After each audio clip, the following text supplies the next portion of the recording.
Então vamos juntos. Hoje o tema da nossa pregação é como ter o melhor da sua vida. Como ter o melhor da sua vida.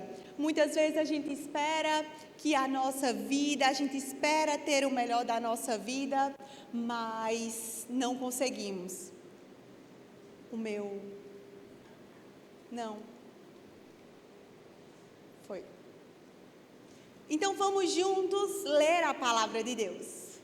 Em Salmos 90:12 diz: ensina-nos a contar os nossos dias para que o nosso coração alcance a sabedoria. Cada dia que passa, os dias são maus, os dias estão acelerados. Então o que é que o salmista traz? Para que o Senhor nos ensine a contar nossos dias no dia a dia, para que nós alcançamos a sabedoria. Sabedoria essa que muitas vezes, muitos de nós, por já ter passado da idade, diz que não tem mais o que aprender, não tem mais o que viver. Ei, não. Ensina-nos, Senhor, a contar nossos dias para que o nosso coração alcance a sabedoria. E quando a gente fala disso, a gente fala a primeira prioridade, definir as prioridades adequadas. E a prioridade adequada que nós precisamos definir sobre nossa vida para que a gente alcance o sucesso é buscar, pois, em primeiro lugar, o reino de Deus. Muitas vezes nós estamos procurando muitas coisas, muitas vezes nós estamos procurando prioridades, tantas prioridades no dia a dia que buscamos. Imagina, eu nasci, me criei aqui na igreja, muito jovem. Então, a gente tem uma prioridade, um passo a passo, um checklist a seguir de vida.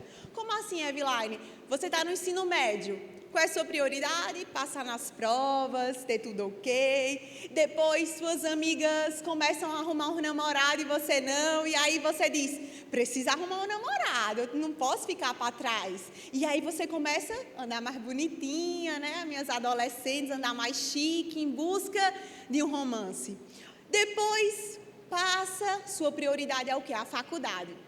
Aí quando você entra na faculdade é aquela loucura, aquele passo a passo.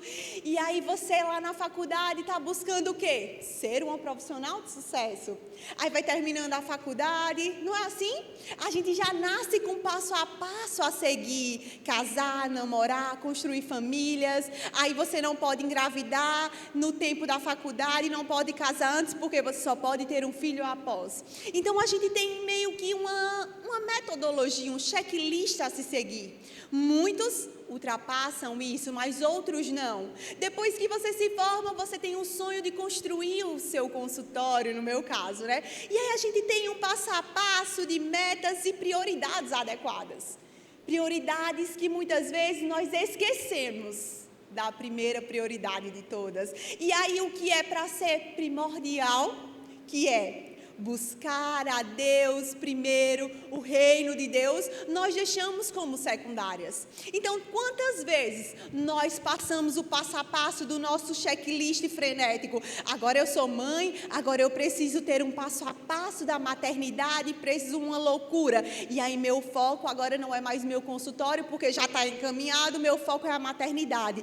E depois meu filho vai crescer, e depois eu vou ter outro filho, e depois a minha prioridade vai ser outra coisa. E a cada dia que passa, nossas prioridades vão mudando, investimentos, coisas. E tem uma coisa na vida que a gente tem duas maneiras de gastar a vida. Ou a gente gasta a nossa vida de forma responsável, investindo, ou a gente gasta a nossa vida de forma irresponsável de todo jeito. O que é que eu quero falar isso? Prioridades. E quantas vezes nós colocamos a nossa vida pessoal, a nossa meta, o nosso checklist frenético que nos engana, nos arrodeia e nos desgasta na frente da primeira prioridade da nossa vida, que é buscar primeiro o lugar, o reino de Deus. É muito claro, a primeira prioridade da nossa vida deve buscar em primeiro lugar o reino de Deus e a sua justiça, e depois tem o quê? As demais coisas vos serão acrescentadas. É isso que o Senhor fala nessa noite. Ei, quantas vezes você está sendo distraído pelo inferno com suas metas de sucesso e tem deixado buscar o Senhor em segundo lugar? Quantas vezes as suas prioridades estão agora voltadas à nova meta de vida, ao novo checklist ou à nova escadinha para subir ao sucesso? Enquanto a sua primeira prioridade deve ser buscar em primeiro lugar o reino de Deus. Não é verdade? A gente muitas vezes é distraído com as nossas próprias prioridades, às vezes prioridades básicas. Às vezes você está fazendo uma reforma na sua casa e está tirando todo o seu tempo de vir para a igreja. Não é verdade? Quantas vezes nossas prioridades, muitas vezes que é para a gente, não, vou para a igreja, primeiro minha prioridade é a igreja, depois a minha segunda prioridade é fazer o que o Senhor me instrui. E aqui a gente fala, Deus não faz acepção de pessoas, mas de atitudes. Muitas vezes as pessoas querem muito de Deus, mas e aí? Qual será a sua atitude diante de Deus nessa noite? Deus, Ele não faz acepção de pessoas não, mas sim de atitudes. E a gente precisa definir as nossas prioridades adequadas. Quais são suas prioridades nessa noite? Aqui fala o seguinte: aproxime-se de Deus e Ele se aproximará de você. Muitas vezes você vem aqui na igreja no domingo, se você está aqui hoje, hoje é o primeiro dia da semana, e aí você veio para a igreja no domingo, então você disse, hoje vou começar minha semana com uma prioridade. Minha prioridade é me aproximar de Deus no primeiro dia da semana. E você vem para cá e você sente Deus falar com você, o Senhor fala com você, você sai daqui cheio de Deus, você sai daqui cheio do poder de Deus, mas quando você sai dessa porta, você já não sente tanto o Senhor. Então, você diz, não, eu vou para a Batista porque eu sinto Jesus lá. E sim, Ele está aqui nessa noite. Você veio para um lugar certo, mas o que nós queremos que ao sair daqui, você não só saia, só vi Jesus lá, não, mas você saia daqui cheio do poder de Deus. Não só para isso, mas ao chegar em casa, você transbordar e viver Jesus. No seu trabalho, você transbordar e viver Jesus. Na sua escola, você transbordar e viver Jesus. Senão, não adianta de nada. Porque nós estamos aqui para fazer o ID do Senhor onde a gente quer que esteja. E aqui é muito claro. Tiago fala, aproxime-se de Deus e Ele se aproximará de você. Muitas vezes Deus está esperando uma atitude sua de abrir sua Bíblia.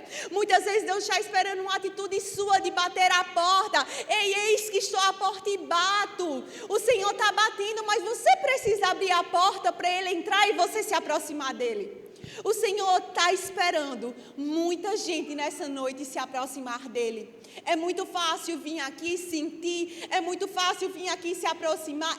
E a gente está aqui para isso, para que esse lugar seja um lugar seguro e que você sinta e escuta a palavra de Deus. Mas nós também pregamos que ao sair daqui, você saia cheio da bondade e da misericórdia de Deus. E que não seja só para o seu próprio umbigo, mas que você possa transbordar nos outros aquilo que o Senhor te ensina e te instrui aqui nesse lugar. Na Bíblia fala, ei, vocês me procurarão e me acharão quando buscarem de todo o coração. É muito claro, buscar de todo o coração, que vir para a igreja não seja apenas uma meta do dia, ou uma meta do seu checklist, ou uma meta de você pegar e dizer, eu vou para a igreja, o meu cronograma semanal. Não, mas que ao chegar aqui, você chegue de todo o seu coração. Porque é isso que o Senhor faz, é isso que o Senhor quer, que você abra o seu coração para que Ele possa entrar e que você possa já chegar nele. Pois quando buscamos o Rei e o seu reino, nós buscamos 3 coisas. Se a gente está aqui nesse lugar, a gente está falando de um rei. E o nosso rei é Jesus. O nosso rei é Jesus. E quando a gente fala de rei, é meio confuso, porque aqui a gente vive num país democrático. A gente vive num país democrático, então a gente vive na democracia. Mas quando a gente assiste série, a gente vê os países do seu reinado, existe um rei E o rei, com a sua monarquia, os seus súditos, e tudo antes de acontecer no país ou na monarquia, deve se passar pelo rei. O rei, quando ele vai fazer alguma coisa ou alguma decisão, tudo tem que se passar pelo rei. E nós vivemos nisso, nós vivemos em um reinado, o reinado do rei Jesus. E nesse reinado, nós precisamos viver nisso e ser súdito de Cristo.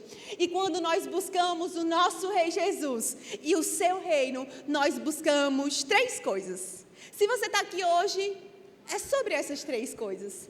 A primeira coisa é sobre a glória do rei. O que é isso, Eveline? Que tudo que nós fazemos, tudo que tem que ser feito, deve ser feito para glorificar a Deus. Então, se você está pintando uma unha, se você está lavando uma panela, se você está lá no seu trabalho, você tem que ter a convicção que tudo o que você está fazendo é para que o nome de Deus seja glorificado. E está escrito, assim quer que vocês comam, quer que vocês bebam, quer que vocês façam qualquer outra coisa, faça tudo para a glória de Deus. Então, que você não possa viver a glória de Deus ou fazer a glória de Deus apenas no servir da igreja. Não servindo, eu vou para a igreja, eu sirvo, eu faço a glória de Deus ao servir, ao estar no altar. Não. A glória de Deus deve ser no seu dia a dia, no seu passo a passo, porque é isso que o Senhor espera de nós, que ao sairmos dessa porta, nós possamos transmitir a glória de Deus por onde quer que a gente vá. E o segundo passo é a orientação desse rei. Imagina, tudo que você vai fazer, você precisa pedir a permissão, a orientação desse rei, buscar a orientação desse rei. E o Senhor fala isso na sua palavra. O verdadeiro discípulo pergunta: Senhor, o que queres que eu faça? Será se aí nos seus projetos que deram errado, ou nos seus projetos que ainda estão por vir, você perguntou ao seu rei? Perguntou ao seu rei: Senhor, é isso mesmo que o Senhor quer? O Senhor está neste negócio? O Senhor está nisso? Muitas das vezes, nós somos frustrados em diversas áreas da nossa vida, porque nós não perguntamos o nosso rei se é da vontade dele. Nós não perguntamos a pessoa principal e ideal se é da vontade dele. Então, se você tem algo por escrito, algum projeto, algo para sair, pergunte ao seu rei nessa noite: Senhor, é da tua vontade? Porque é isso que um verdadeiro súdito faz com o seu rei. Um verdadeiro súdito pergunta ao seu rei. Um verdadeiro súdito tem orientação do seu rei, porque ele sabe que quando o seu rei está no negócio, não tem como dar errado. Quando o seu rei está no negócio, tem sucesso, porque o nosso rei é soberano. O nosso rei, ele tem o controle de tudo. Está escrito: eu nunca vi o nosso rei perder nenhuma guerra. Não tem nenhuma guerra que o nosso rei perde. Por que ele perderia a sua? Porque ele perderia a sua, mas esse rei espera que você peça orientação a ele, que você busque. E como eu faço isso, Eveline? Na oração. O Senhor quer te escutar, o Senhor quer te ouvir, e o manual de tudo está na Bíblia. E ele fala: Deus promete dirigir os seus passos, instruir-te-ei e te ensinarei o caminho que você deve seguir, e sobre as minhas vistas eu te darei um conselho. Talvez você está aí com o seu projeto e você pediu um conselho de A mais B, ou você pediu um conselho de uma pessoa que já está mais acima de você e que te inspira, mas você não pediu o conselho daquele que é soberano sobre todas as coisas, o nosso Deus Jesus, o nosso Rei Jesus. Então Ele espera te ouvir nessa noite. Ele espera que você o busque. Ele espera que você peça orientação a dele. Muitas vezes a gente vive como se o Senhor Jesus estivesse com raiva da gente, como se a gente tivesse intrigado dele. E não, o nosso Deus é um Deus soberano e de graça, e Ele espera por nós. E a terceira coisa é o governo do rei. E o súdito leal deseja ser governado pelo rei. Um súdito leal deseja que o seu rei lhe governe, porque ele crê, ele sabe, ele conhece que o seu rei é soberano sobre todas as coisas. Mas para que você possa ser um súdito fiel e leal, você tem que conhecer esse rei. Então na Bíblia fala, entregue o seu caminho ao Senhor, confia nele e ele agirá. Ei, nessa noite, entrega tuas emoções, entrega teus medos, entrega os teus projetos na mão do Senhor. Confia, tem fé e ele agirá, porque quando estamos sobre o governo desse Deus, desse rei, nós temos plena certeza da vitória. A verdadeira liberdade está em ser controlado pelo mestre certo. Se, pois, o Filho vos libertar, verdadeiramente sereis livres. A gente fala em um Deus real, um Deus de verdade, um Deus que está à porta, um Deus que te espera, um Deus que te dá uma nova chance, uma nova oportunidade. E não há nada melhor do que ser governado pelo Rei Jesus. Mas para seguir esse Rei Jesus, esse reinado, existem algumas coisas a se fazer. E uma das coisas é buscar a pureza pessoal. Para servir esse Deus, esse Rei, nós precisamos ter uma pureza pessoal. Porque onde quer que a gente vá, onde quer que a gente pregue, onde quer que a gente fale, nós precisamos ser súditos, fiéis e leais. E como é que eu vou ser fiel e leal a um Rei se eu não pareço com Ele?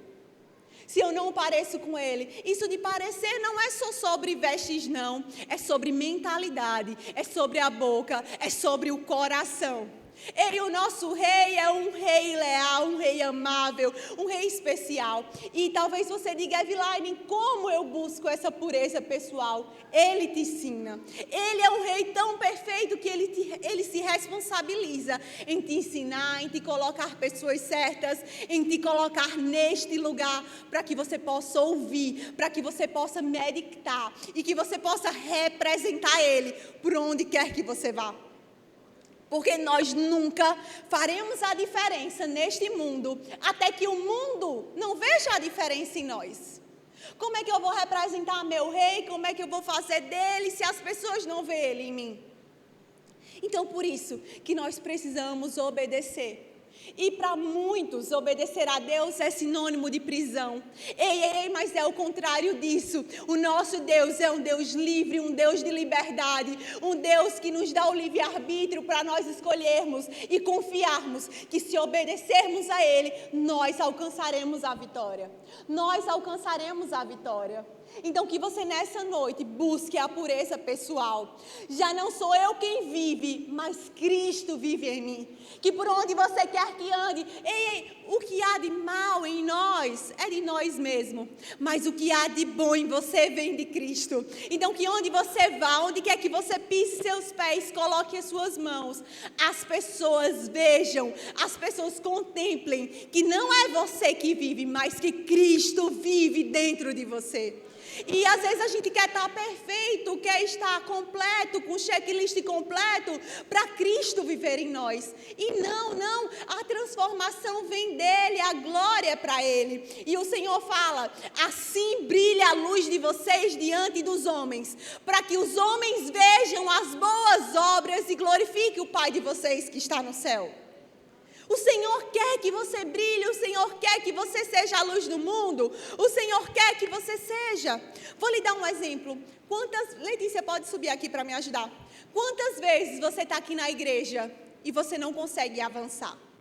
Você não consegue ser a luz diante dos homens. Talvez você tenha projetado tudo e feito tudo e você não consegue avançar.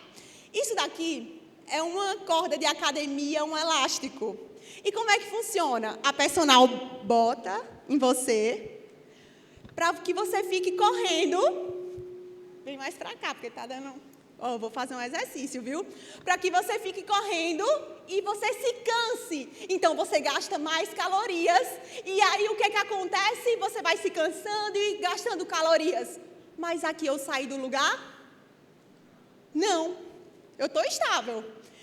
Porque o que é que acontece conosco? Muitas vezes nós não estamos paralisados. Satanás não te paralisou, mas ele te amarrou. E você tenta avançar, e você faz a obra e você tenta. Mas atrás Satanás tem te pesado com preocupações, com medo, com insegurança. E você não consegue fluir rumo à vitória de Cristo. Então nessa noite, o que eu te falo, que toda amarra que Satanás lançou sobre você, que te não faz avançar, que você entregue essas preocupações, esses medos e descanse no Senhor, porque se você descansar nele, ele te libertará. Eu não tenho como te libertar das amarras de Satanás, mas o meu rei, o rei Jesus, ele te liberta, porque o nosso rei é o rei de liberdade. E quando você é liberto das amarras que Satanás te amarra e que você não avança, você pode correr em liberdade,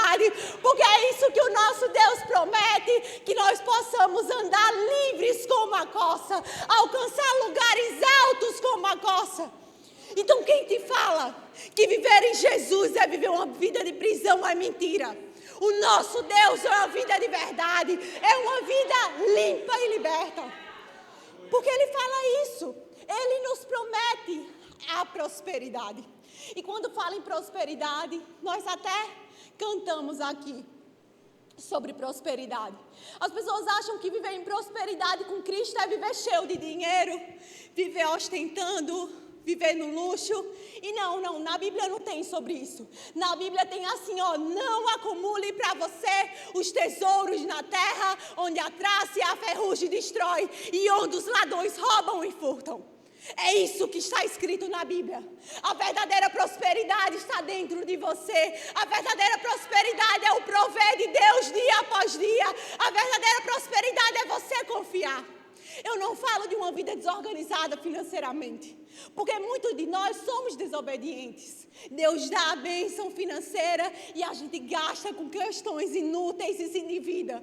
Ou talvez Deus não oferece porque sabe que lá na frente, se você tiver os bens, você não vai servi-lo verdadeiramente. Então, se você hoje está presa ou preso numa amarra financeira, peça a Deus o porquê.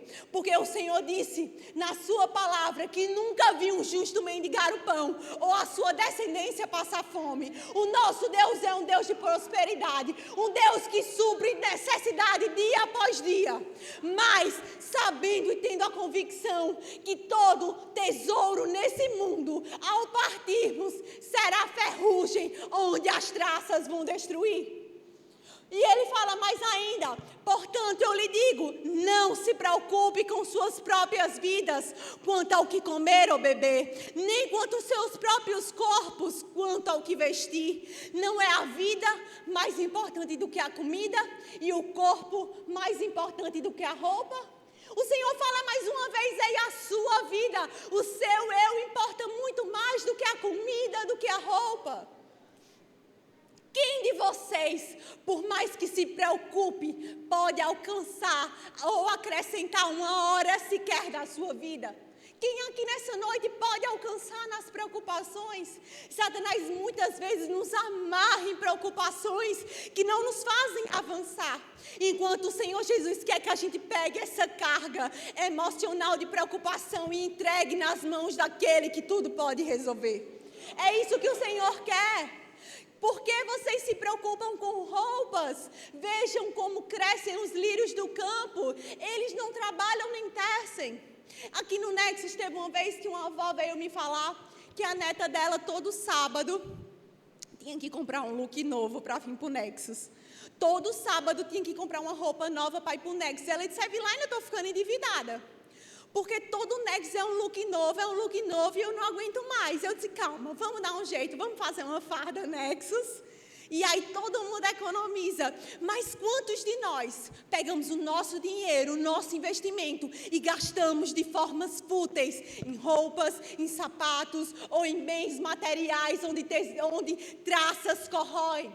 E aí, quando a gente está endividado, a gente pergunta a Deus o porquê que Deus não está dando, porquê que Deus não está prosperando, se o Senhor está te dando e você está investindo de forma errada. E nessa noite o Senhor quer te fazer permitir alcançar lugares altos, lugares prósperos. Mas para isso você tem que se colocar numa posição em obediência, em controle. E se você não tem esse controle, eu falo de um mestre que ele pode derramar nessa noite um controle sobre tua vida, e que Satanás não terá poder algum sobre tuas finanças. As tuas finanças serão feitas para a glória de Deus, para a obra dele. Pois os pagãos, o outro reino, é quem correm atrás dessas coisas, mas o Pai Celestial sabe que vocês precisam delas. O nosso Pai sabe das nossas necessidades, o nosso Pai sabe o que nós precisamos, o nosso Pai sabe tudo aquilo e nada vai faltar. Porque um pai, um verdadeiro rei é um rei bom com seus súditos, é um rei amável. E ele diz que nada faltem. E há 4 lições que os pais devem ensinar para os seus filhos. Agora, eu sou mãe, eu posso falar isso, né? Agora, as mães podem ensinar para os seus filhos. Estou nesse lugar de fala. Então, há 4 lições que os pais devem ensinar aos filhos desde cedo. E que seria bom que até mesmo alguns de nós reaprendessem. A primeira, primeiro de tudo, você não precisa de tudo que você quer. Você não precisa de tudo que você quer. Um bom pai talvez não lhe dá tudo o que você quer. E não lhe dá porque você não precisa. A segunda lição é: você não quer tudo o que você precisa. Você não quer tudo o que você precisa. Às vezes você está precisando de algo. Deus sabe que você está precisando, mas você não quer. Ou talvez acontece processos, acontece situações da sua vida que você não quer e você passa por elas. Um exemplo. Eveline, eu nunca quis levar uma surra da minha mãe. Nunca. Deus me livre a apanhar. Mas, para minha mãe, eu precisava de todas elas. Talvez você hoje, nessa noite, está aí passando pelo processo, está passando pela luta. E você não quer passar pelo processo, você não quer passar pela luta, você não quer passar pela dor, mas o Senhor Jesus sabe que você precisa passar por esse processo para amadurecimento, para firmeza pessoal, para desenvolvimento espiritual. O nosso Pai é bom e Ele sabe que talvez você não quer tudo que você precisa. E a terceira lição é que Deus não nos dá tudo o que queremos. Talvez a gente quer tanto uma coisa, quer tanto. Eu pedi tantas coisas e Deus não me deu. E hoje que eu sou mãe, eu sei que eu não precisava delas. Não é verdade? Às vezes a gente quer tanto uma coisa, vive obstinado por isso. E Deus não nos dá e a gente se frustra com Deus. E a gente se frustra com Deus, a gente fica triste. Senhor, por que isso não chega? Porque eu vejo fulano e cicrano vivendo isso e para mim não chega. Porque o Senhor sabe que se Ele te der, muitas vezes Ele perde o teu coração. Ou Ele te mata. Ou você se perde. Então, nessa noite, que nós possamos... ainda tem a última. A última lição é que Deus sempre nos dá o que precisamos. Deus sempre nos dá o que precisamos. Ele sabe do que nós precisamos e Ele nos dá. Porque nós fomos chamados para servir a Deus em amor e Ele, em sua fidelidade, é quem supre todas as nossas necessidades. Ele, em sua fidelidade, sempre supre as nossas fidelidades, as nossas necessidades. Nós servimos um Deus bom. Nós servimos um Deus bom. E como você ter o melhor da sua vida? É servindo ao meu Rei. O Rei Jesus, o Yeshua. O Deus fiel, o Deus provedor. O advogado fiel. Ei, nessa noite fique de pé.